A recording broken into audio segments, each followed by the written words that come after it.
শরীয়তপুর ২ নড়িয়া সখীপুর আসনের বিএনপি প্রার্থী ও জেলা বিএনপি সভাপতি শফিকুর রহমান কিরণ বলেছেন, দেশের রাজনৈতিক পরিস্থিতি দেখলে মনে হচ্ছে বেগম খালেদা জিয়া ত্রয়োদশ জাতীয় সংসদ নির্বাচনে চতুর্থবারের মতো প্রধানমন্ত্রী হতে যাচ্ছেন। শনিবার সন্ধ্যায় সখীপুর ইসলামিয়া উচ্চ বিদ্যালয় মাঠে বিএনপি থেকে মনোনয়ন পাওয়ায় থানা বিএনপি আয়োজিত গণসংবর্ধনা অনুষ্ঠানে তিনি এ মন্তব্য করেন।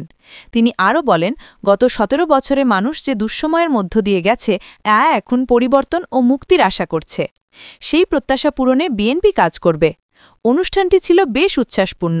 জেলা ও থানা বিএনপি, অঙ্গ ও সহযোগী সংগঠনের নেতাকর্মীসহ শরীয়তপুর ২ আসনের কয়েক হাজার ভোটার উপস্থিত ছিলেন, যারা প্রার্থীর প্রতি উদ্দীপনা ও সমর্থন জানিয়ে ব্যাপক আলোচিত হয়ে ওঠেন।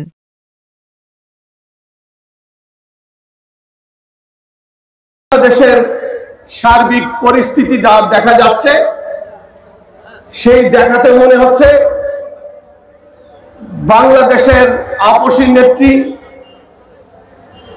মাতৃতুল্য নেত্রী, কানা নির্যাতিত নেত্রী বেগম খালেদা জিয়া আবার ইনশাআল্লাহ চতুর্থবারের মতো প্রধানমন্ত্রী হতে যাচ্ছে ইনশাআল্লাহ।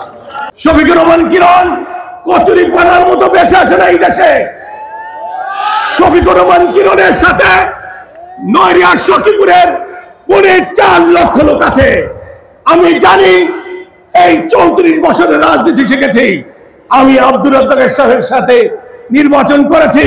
আমি জানি কৌশল কিভাবে করতে হয়, আমি জানি প্রতিরোধ কিভাবে করতে হয়, আমি জানি ধ্বংসাত্মক লোকদেরকে কিভাবে বয়কট করতে হয়, সেটাও আমি জানি।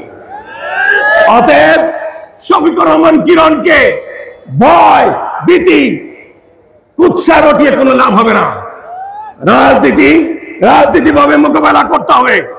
আমি জানি, আমি স্বপ্ন দেখছি, আমি এই অঞ্চলকে নিয়ে, আমি নড়িয়াকে নিয়ে স্বপ্ন দেখছি।